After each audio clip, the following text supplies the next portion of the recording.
বৌদি happy birthday. তোমার মনে ছিল দিনটা? হ্যাঁ অবশ্যই, তোমার বার্থডে কি আমি ভুলতে পারি? সবাই ভুলে যেতে পারে, আমি না। বৌদি আসছে দাদা। বৌদি আমার গিফট। রাতে দিচ্ছি, এই টিফিন তো নিয়ে যাও। ওকে বাই বৌদি। বাই।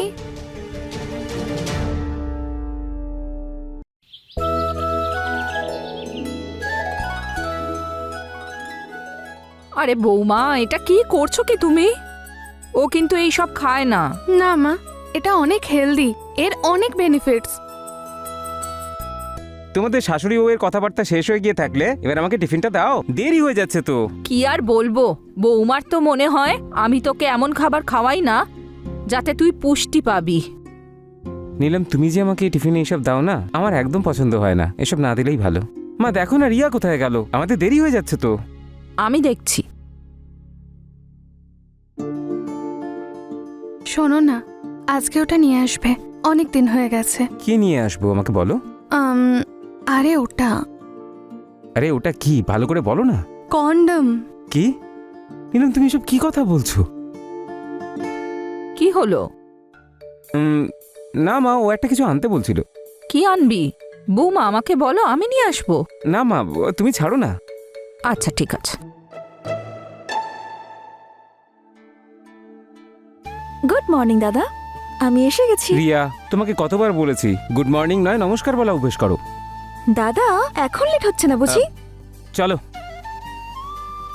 মা আসি আমি। আচ্ছা মা, আমিও আসি তাহলে। হ্যাঁ।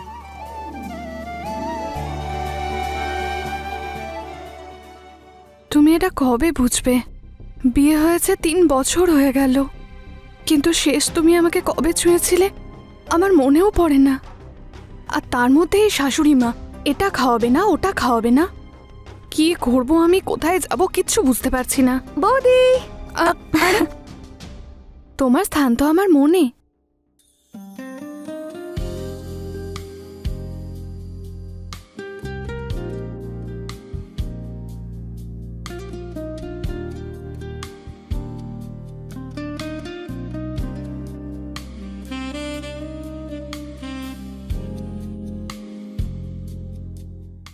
বৌদি হ্যাপি বার্থডে। তোমার মনে ছিল দিনটা? হ্যাঁ অবশ্যই, তোমার বার্থডে কি আমি ভুলতে পারি? সবাই ভুলে যেতে পারে, আমি না। বৌদি আসছে দাদা। বৌদি আমার গিফট। রাতে দিচ্ছি, এই টিফিন তো নিয়ে যাও। ওকে বাই বৌদি। বাই।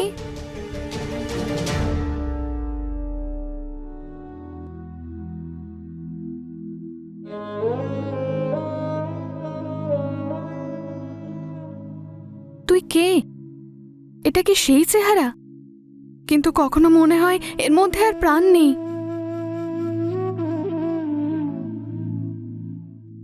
আমি হাসি, কথা বলি, কিন্তু ভেতর থেকে সব খালি। বৌদি বৌদি এসব কি উল্টোপাল্টা ভাবছো তুমি?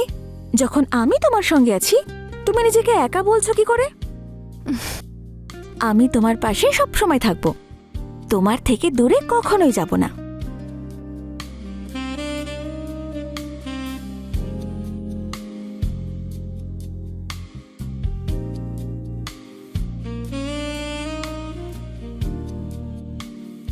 রিয়া, সত্যি বলতে আমি এখন একটু শান্তি পাচ্ছি। বৌমা,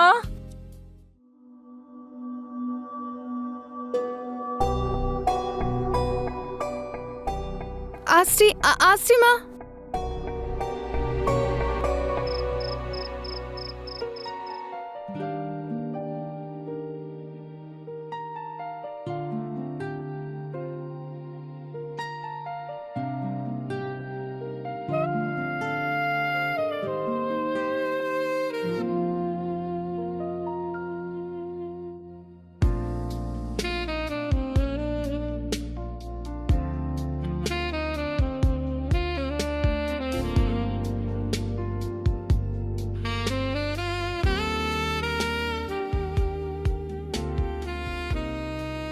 রিয়া, তুমি জানো তোমাকে এই ড্রেসটাতে খুব সুন্দর লাগছে। থ্যাংক ইউ বৌদি।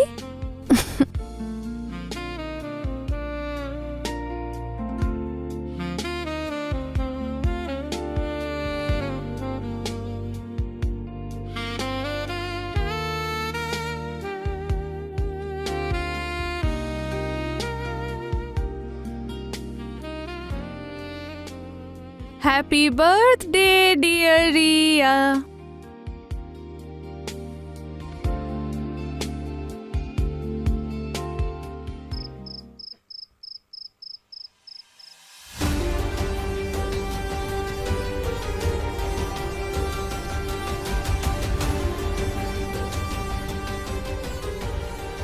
এই নাও রিয়া, দুধটা খেয়ে নাও। থ্যাংক ইউ বৌদি।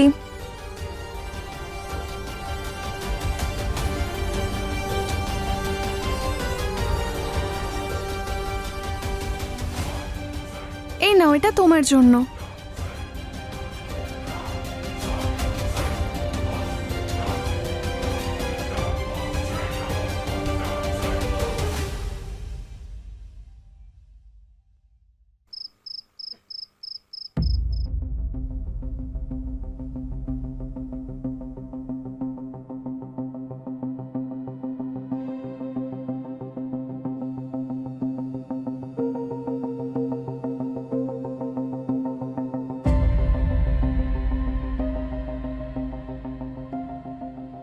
শুনছো? এই শুনছো?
রিয়া, মা, রিয়া কোথায় তুমি? তাড়াতাড়ি এসো।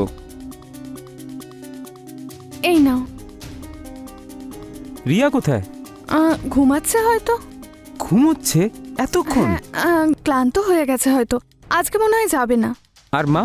মায়ের কথা ঠিক জানি না, রিয়া ঘুমাচ্ছে। আচ্ছা ঠিক আছে, আমি বেরোচ্ছি, তুমি খেয়াল রেখো নিজে। ঠিক আছে।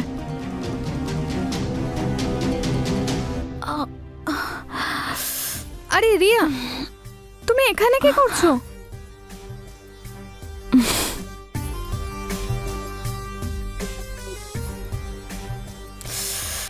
আরে তোমার সঙ্গে দেখা করতে এসেছিলাম, দেখো না সারা গা হাত পায়ে কি ব্যথা করছে। কোথায় কোথায় ব্যথা করছে? আরে বৌদি কোমরে, গোটা শরীরটাতে ব্যথা করছে। তুমি উল্টো হয়ে শো, আমি মালিশ করে দিচ্ছি। হুম।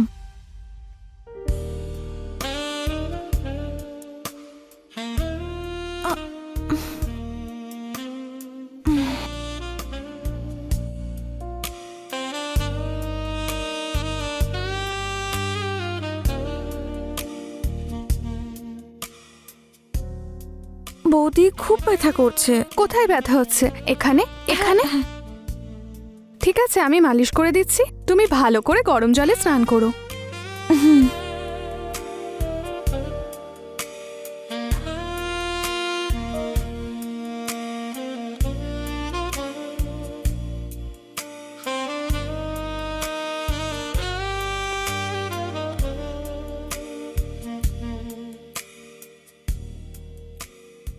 বৌদি ওই জায়গাটায় একটু অন্যরকম ফিল হচ্ছে।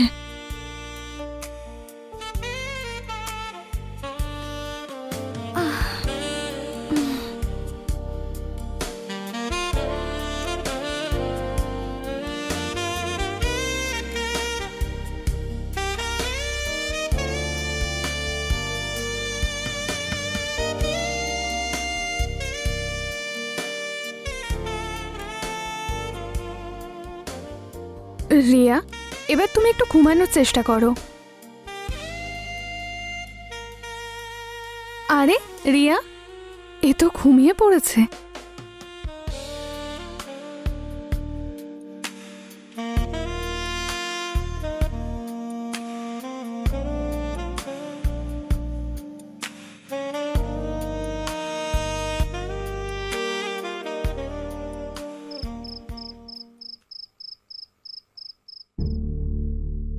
চাটা ভালো হয়েছে মা। রিয়া, এখন শরীর কেমন আছে? খুব ভালো বৌদি। আর গরম জলে স্নান করার পরে তো শরীরটা একদম ঝরঝরে হয়ে গেছে। নীলম, নীলম শোনো, কালকে টিফিন বানিও না, কারণ কাল অফিসে পার্টি আছে আর খাওয়া দাওয়া সব ওখানেই হবে। মা, তাহলে রিয়ার খাবারটা আমি প্যাক করে দেব, আপনি বিশ্রাম নেবেন। ঠিক আছে মা।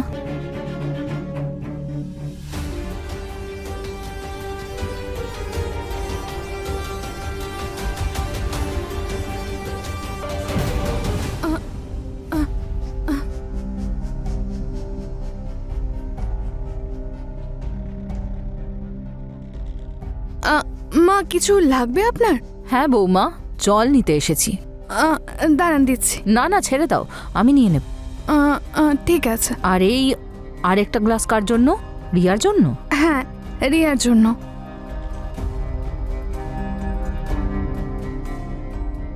ও আমাকে দেখে এত ঘাবড়ে গেল কেন?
আরে বাবা, আমি একটু মন্দিরে যাব, ছেড়ে দিবি? ঠিক আছে, এতে আবার জিজ্ঞেস করার কি আছে? চলো মা, আমি তোমাকে ছেড়ে দিচ্ছি। চল। আচ্ছা রিয়া। আরে ওকে ছাড় না, ও রিক্সা করে চলে আসবে, চল। ঠিক আছে। মা, কি হয়েছে? তোমাকে খুব চিন্তিত দেখাচ্ছে। দেখ বাবা, বিশ্বাস ওই আসলে নীলম,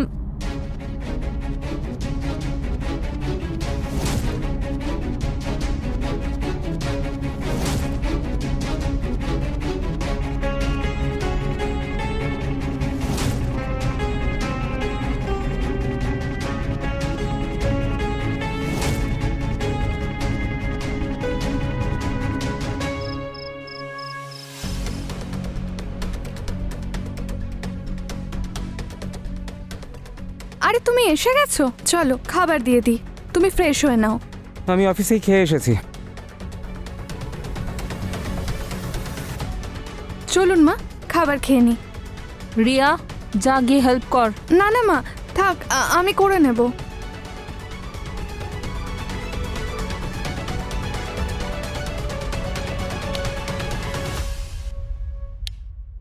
মা, আমি রিয়াকে দুধ দিয়ে আসছি।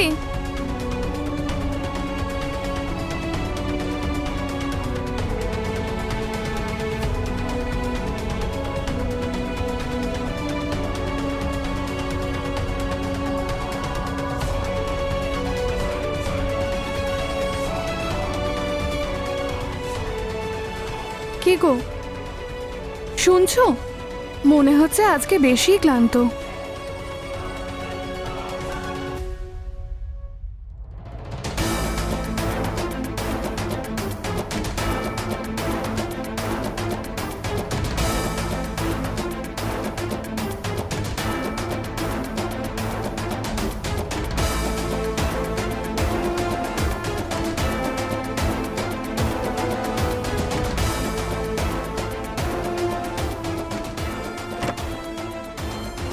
নীলম,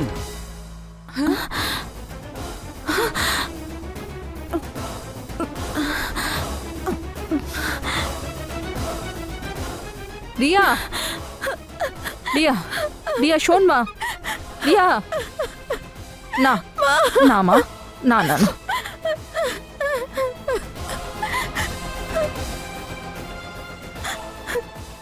বৌমা, এটা এটা কি করলে তুমি? হ্যাঁ, আমাদের বাড়ির সম্মান, সব সম্পর্ক, সব সব ধুলোয় মিশিয়ে দিলে নিজের ননদের সঙ্গে।